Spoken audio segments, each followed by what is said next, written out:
Une méditation tirée du livre Maranatha, le Seigneur vient d'Ellen White.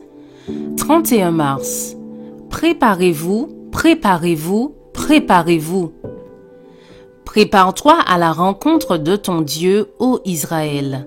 Amos 4, verset 12.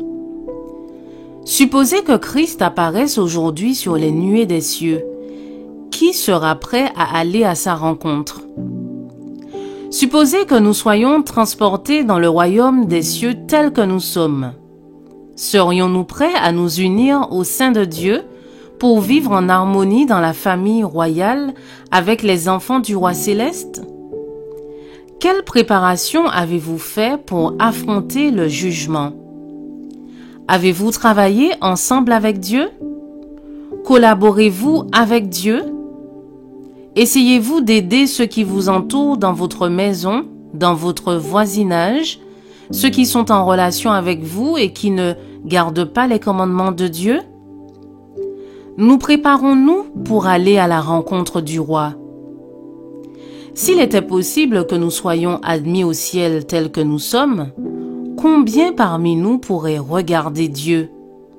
Combien parmi nous ont l'habit des noces? Combien d'entre nous sont sans tache, ni rides, ni rien de semblable?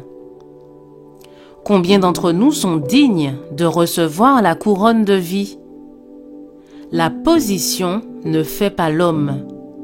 Seuls seront dignes de recevoir la couronne de vie qui ne se fanent pas, ceux dans lesquels Christ se sera formé.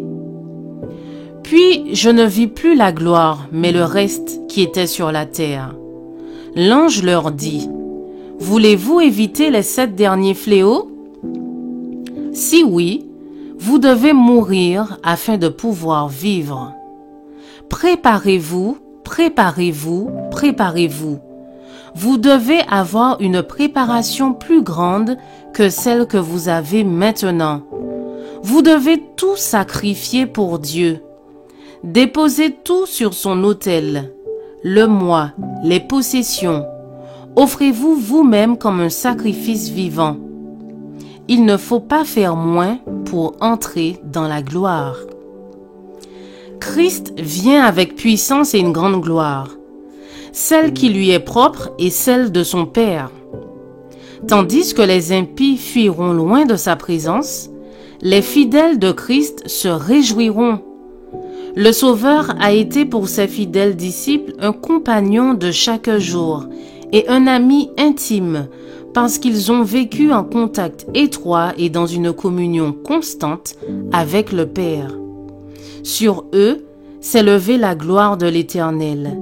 Ils ont reflété la lumière de la connaissance de Dieu que le Christ leur a donnée.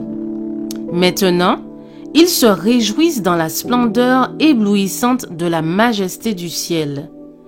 Ils sont prêts à entrer dans la communion des êtres célestes, car ils ont déjà le ciel dans leur cœur. Si vous êtes en accord avec Dieu aujourd'hui, vous êtes prêts si Christ revenait aujourd'hui. Je vous souhaite une excellente journée. Que Dieu vous bénisse.